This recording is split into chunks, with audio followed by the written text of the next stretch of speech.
Mapagpalang tanghali po sa ating lahat. Muli ako si Niet Sebastian and welcome to our daily devotion with Pastor Russell Ocampo.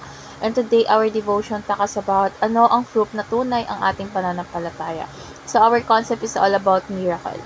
So ang miracle ay hindi basta-bastang kaganapan kundi isang natatanging gawa ng Diyos na labas sa natural na paliwanag. So sa Bible, ginagamit ang mga himala hindi para magpasikat kundi bilang patunay ng kapangyarihan, katotohanan at presensya ng Diyos. Dahil ang tunay na himala ay nagsisilbing pagtibay ng mensahe at ng mensahero ng Diyos. So sa lahat ng himalang nabanggit sa kasulatan, ang pagkabuhay ni Jesus mula sa mga patay ang pinakadakila dahil ito ang katibayan ng ating pananampalataya.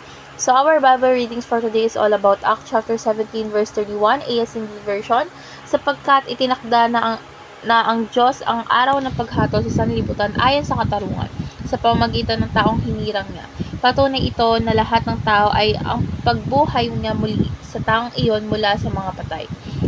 So, dadako na tayo sa ating teaching. So, yung first teaching is the greatest miracle is the resurrection of Christ. So, wala nang mas dakilang patunay ng kapangyarihan ng Diyos, kundi ang pagkabuhay niya kay Jesus mula sa kapatayan.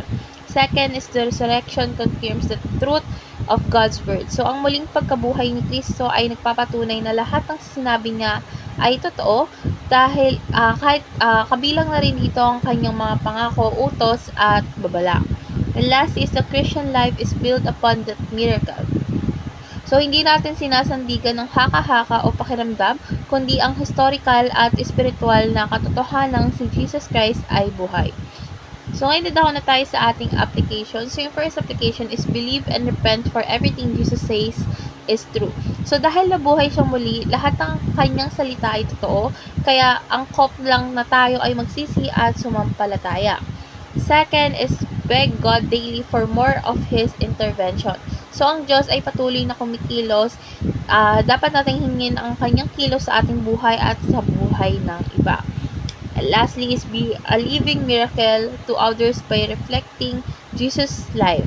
So, hayaan nating makita ng iba na si Jesus Christ nasa atin. So, sa ating pagpapatawad, paglilingkod at pamuhay ng may pananampalataya.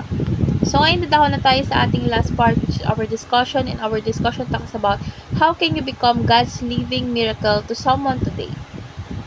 So, para sa akin, maaari tayong maging himala ng Diyos sa buhay ng iba sa pamamagitan ng pagiging daluyan ng kanyang pag-ibig, habag at katotohanan. So, syempre, minsan, ang simpleng pagpapatawad, pagtulong, pakikinig o pagpabahagi ng salita ng Diyos ay nagiging himala sa isang taong halos mawalan na ng pag-asa. So, ang ating pagbibigay ng oras, malasakit o panalangin is maaaring muling magpaliwanag ng liwanag ni Kristo sa dilim ng ibang tao. So, syempre, tandaan natin, ang muling pagkabuhay ni Kristo ay hindi lamang para sa langit. Ito rin ay buhay na ipinapasa sa iba sa araw-araw. So, let's pray po. Lord God, maraming salamat po sa pinakamalaking himala, ang muling pagkabuhay ni Jesus Christ. Sa pamagitan nito, alam po namin totoo ang iyong salita, totoo ang iyong pagmamahal, at totoo ang aming kaligtasan. Lord God, gawin mo pong buhay na patotoo ng iyong kapangyarihan at biyaya. Naway maging liwanag po kami sa iba, maging daluyan ng himala sa mga nangangailangan sa pangalan ni Jesus. Amen.